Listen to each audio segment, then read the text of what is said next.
नमस्कार दोस्तों, स्वागत है आपका हमारे YouTube चैनल मैजिकल एजुकेशन में। और आज का हमारा टॉपिक है यूनियन बजट 2025। आज के अपने इस टॉपिक में हम यूनियन बजट जो अभी कल यानी कि 1 फरवरी को प्रेजेंट हुआ उसके क्रक्स की बात करेंगे, जो कि स्टूडेंट्स के लिए इम्पॉर्टेंट होगा। जो भी अगर आप किसी भी कॉम्पिटिटिव एग्ज़ाम की तैयारी कर रहे हैं तो उसमें बजट से क्वेश्चंस बन सकते हैं। और अगर आपको बजट एग्ज़ाम ओरिएंटेड जानना है तो ये लेक्चर आपके लिए बहुत ज़्यादा हेल्पफुल होने वाला है, तो लास्ट तक आप बने रहिए। और चलिए स्टार्ट करते हैं अपना लेक्चर। सबसे पहले हम ये जानते हैं कि यूनियन बजट होता क्या है, उसके बाद हम 2025 के यूनियन बजट की बात करेंगे। तो डेफिनेशन क्या है पहले ये पढ़ते हैं। The union budget is an annual financial statement of estimated revenue and expenditure of the government of India for the upcoming fiscal year. तो देखो, यूनियन बजट क्या है? एक एनुअल फाइनेंशियल स्टेटमेंट है। एनुअल मतलब जो हर साल आए, फाइनेंशियल स्टेटमेंट जिसमें फाइनेंसेस की बात करी जाए। किसका है? तो एस्टिमेटेड रेवेन्यू और एक्सपेंडिचर का, कि गवर्नमेंट को आने वाले जो आने वाला फिस्कल ईयर है या फाइनेंशियल ईयर है उसमें कितना रेवेन्यू होगा एस्टिमेटेड, और खर्चे कितने होंगे, जो पैसे आए उनसे खर्च कितने होंगे, या गवर्नमेंट क्या क्या खर्च करने वाली है, क्या एक्सपेंडिचर है गवर्नमेंट का। तो जो भी फाइनेंशियल स्टेटमेंट इसकी बात करें उसको हम क्या बोलेंगे? यूनियन बजट बोलेंगे, राइट। तो यूनियन बजट क्या है? एस्टिमेटेड रेवेन्यू और एक्सपेंडिचर का एक स्टेटमेंट है। अब अगर आप कॉन्स्टिट्यूशन में देखेंगे तो वहाँ पे आपको बजट लिखा हुआ नहीं मिलेगा, बल्कि एनुअल फाइनेंशियल स्टेटमेंट देखने को मिलेगा। तो इसमें आप कंफ्यूज नहीं होंगे, दोनों सेम चीज़ है, बजट या फिर एनुअल फाइनेंशियल स्टेटमेंट दोनों सेम है, राइट। तो गवर्नमेंट को पैसे कहाँ से आ रहे हैं? देखो, गवर्नमेंट को कई तरीके से, हमारे टैक्सेस से, उसके अलावा जीएसटी से, वो भी टैक्स में ही आ गया, और उसके अलावा कैपिटल रिवेन्यू भी गवर्नमेंट को मिलता है। तो इन सारी चीज़ों से, बोरोविंग से, डिसइन्वेस्टमेंट से जैसे भी पैसे आ रहे हैं, और उसके बाद गवर्नमेंट उनको कहाँ कहाँ पे कितने पैसे एक्सपेंड कर रही है, कितने पैसे कौन से सेक्टर में जा रहे हैं, कितने पैसे पॉलिसीज़ में जा रहे हैं, कितने पैसे हेल्थ केयर में जा रहे हैं, इन सब के बारे में हमें बजट में जानने को मिलता है, ठीक है। और कॉन्स्टिट्यूशनल प्रोविजंस की बात कर लेते हैं। तो हमारे कॉन्स्टिट्यूशन का आर्टिकल नंबर 112 आपको बजट के बारे में जानकारी देता है, और कॉन्स्टिट्यूशन में लिखा हुआ है एनुअल फाइनेंशियल स्टेटमेंट, जो कि मैंने अभी बताया। तो एनुअल फाइनेंशियल स्टेटमेंट और बजट आर सेम, उसमें आप कंफ्यूज नहीं होंगे, ठीक है। चलिए, आर्टिकल 113 की बात करें तो आर्टिकल 113 में आपको डिमांड फॉर ग्रांट्स मिलेगा। आर्टिकल 114 बात करता है एप्रोप्रिएशन बिल की। आर्टिकल 115 बात करता है सप्लीमेंट्री, एडिशनल या एक्सेस ग्रांट्स की। और आर्टिकल 110 बात करता है मनी बिल, और इसी में आपका टैक्सेशन और एक्सपेंडिचर प्रोविजन भी आ जाता है। तो ये आर्टिकल्स इंपॉर्टेंट है, इन आर्टिकल्स से डायरेक्ट क्वेश्चन भी बन सकता है आपके एग्जाम में। चलो, अब हम बात करेंगे बजट 2025 की, जो कि अभी प्रेजेंट हुआ। तो इसके कुछ की फैक्ट्स देखते हैं पहले कि किसने प्रेजेंट किया। तो देखो, आपका जो बजट है वो प्रेजेंट कौन करते हैं? फाइनेंस मिनिस्टर, ठीक।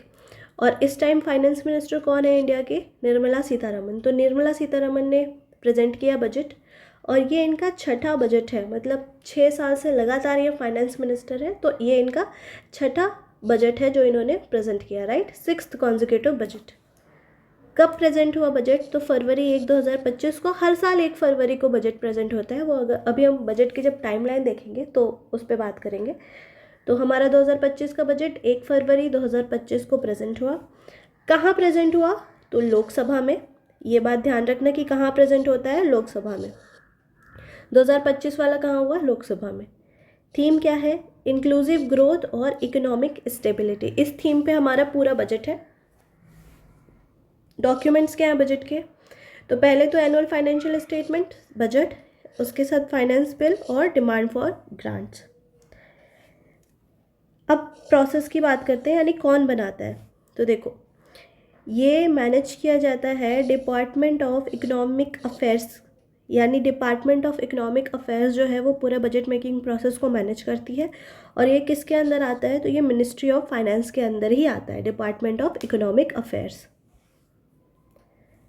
अब यूनियन बजट की हिस्ट्री जानते हैं कि कब से शुरू हुआ और क्या क्या इम्पोर्टेंट स्टैटिक फैक्ट्स हैं। तो पहला जो बजट है इंडिया का वो 1860 में प्रेजेंट किया गया था। किसने किया था, जेम्स विल्सन ने।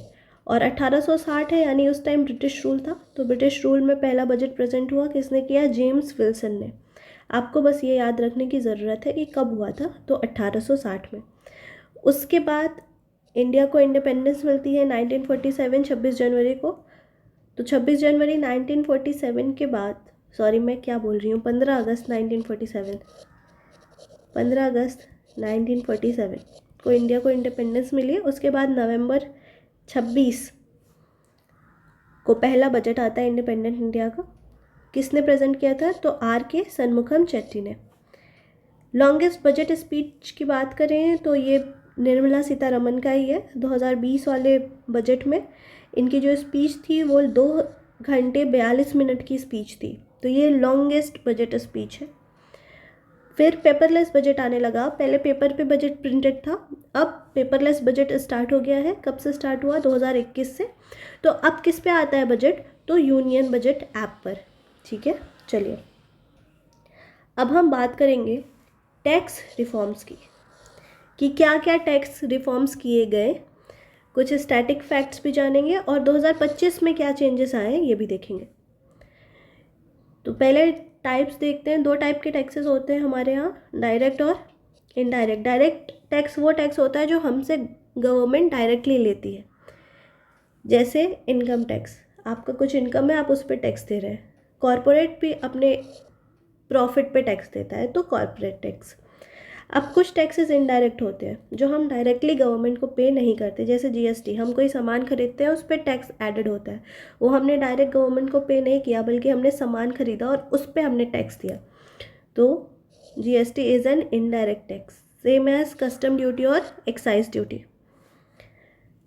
तो ये तो हो गए 2 टाइप के टैक्सेस, डायरेक्ट टैक्सेस और इनडायरेक्ट टैक्सेस। अब बजट 2025 की बात करें तो बजट 2025 में जो टैक्स एग्जम्पशन है उसकी लिमिट को बढ़ा करके 12 लाख कर दिया गया है। यानी अब 12 लाख तक की इनकम जिसकी भी है उस पर 0 टैक्स लगेगा, नो टैक्स। ठीक है, कॉरपोरेट टैक्स में कोई मेजर चेंज नहीं आया, GST में भी कोई चेंज नहीं आया, बस उसके सिंप्लीफिकेशन पर फोकस करने की बात कही गई है। अब हम थोड़ा फिस्कल पॉलिसी और बजट डेफिसिट की बात करते हैं। तो सबसे पहले ये देखते हैं कि फिस्कल पॉलिसी क्या होती है। तो जो भी गवर्नमेंट हमारी पॉलिसी बनाती है टैक्स से रिलेटेड, पब्लिक एक्सपेंडिचर से रिलेटेड या बोरोइंग से रिलेटेड।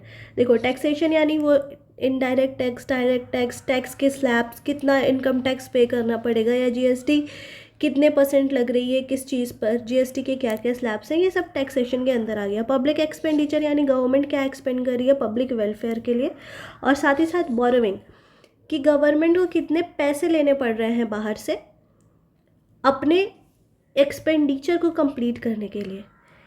ये सारी जो गवर्नमेंट की पॉलिसीज़ होती हैं इसको ही हम फिस्कल पॉलिसी कहते हैं, सिंपल।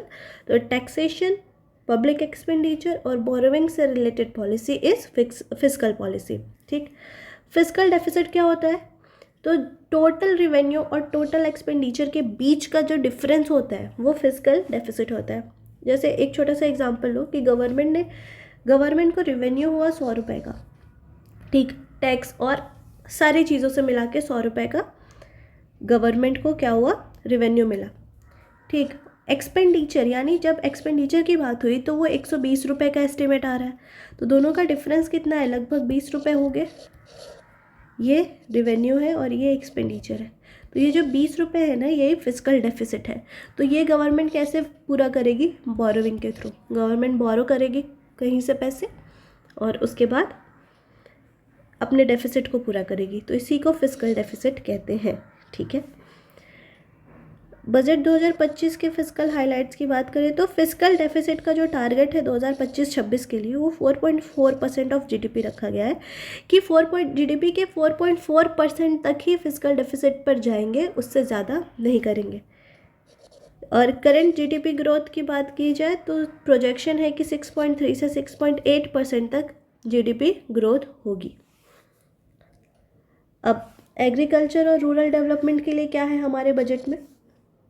तो सबसे पहली चीज़ तो किसान क्रेडिट कार्ड की लोन लिमिट इंक्रीज़ कर दी गई है। अब ज़्यादा लोन ले सकेंगे किसान अपने केसीसी पर।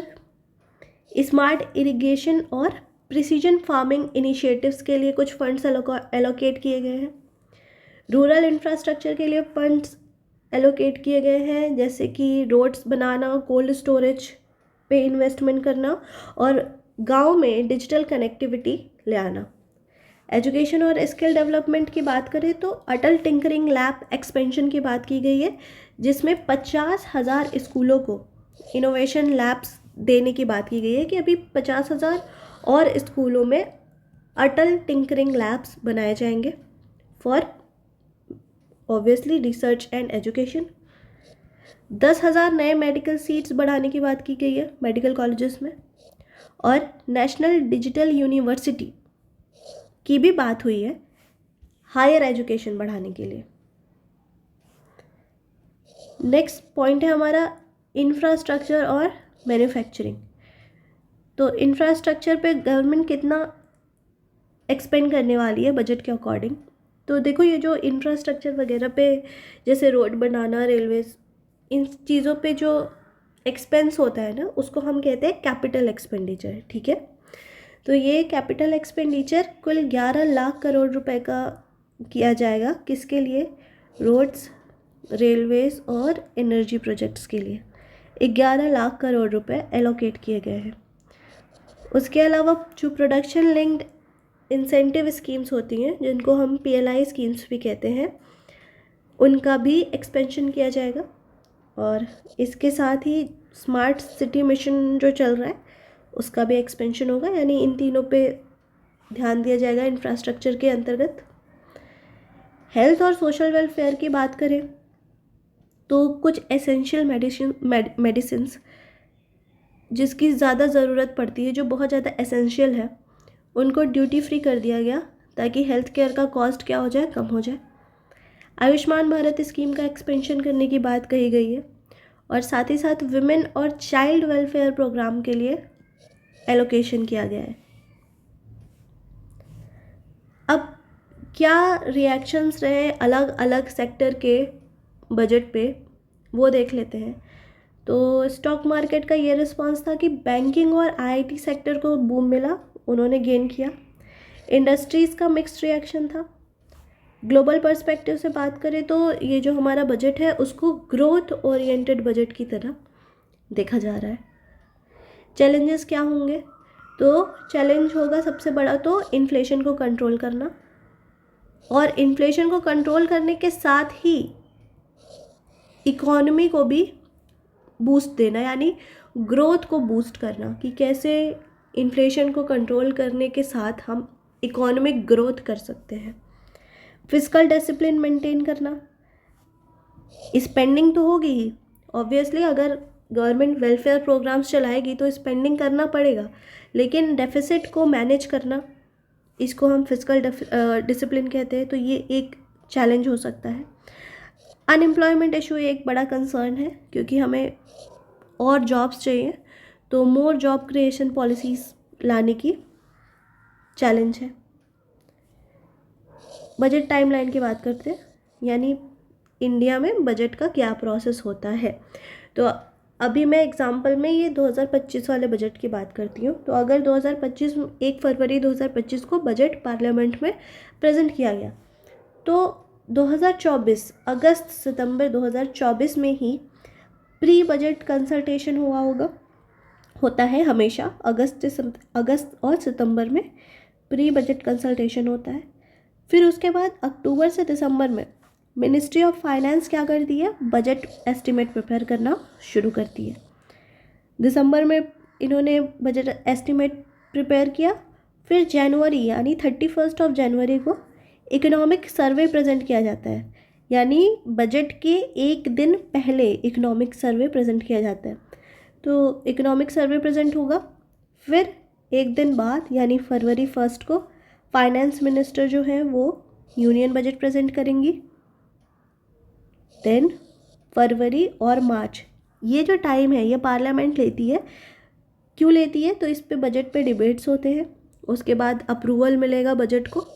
अप्रूवल मिलने के बाद 1 अप्रैल से बजट इम्प्लीमेंट हो जाएगा 31 मार्च तक के लिए। 1 अप्रैल से 31 मार्च यही हमारा फाइनेंशियल ईयर है। तो इतने टाइम के लिए जो हमारा बजट है वो इम्प्लीमेंट हो जाएगा। कौन सा बजट? बजट 2025-26। ठीक। अब आपके लिए कुछ क्वेश्चंस हैं जिनका आंसर आप मुझे कमेंट सेक्शन में देंगे। तो पहला क्वेश्चन है कि under which article is the union budget presented? Article 110, 112, 115 या फिर 117। सेकेंड क्वेश्चन है what is the new income tax exemption limit in budget 2025? 7 lakh, 10 lakh, 12 lakh या 15 लाख।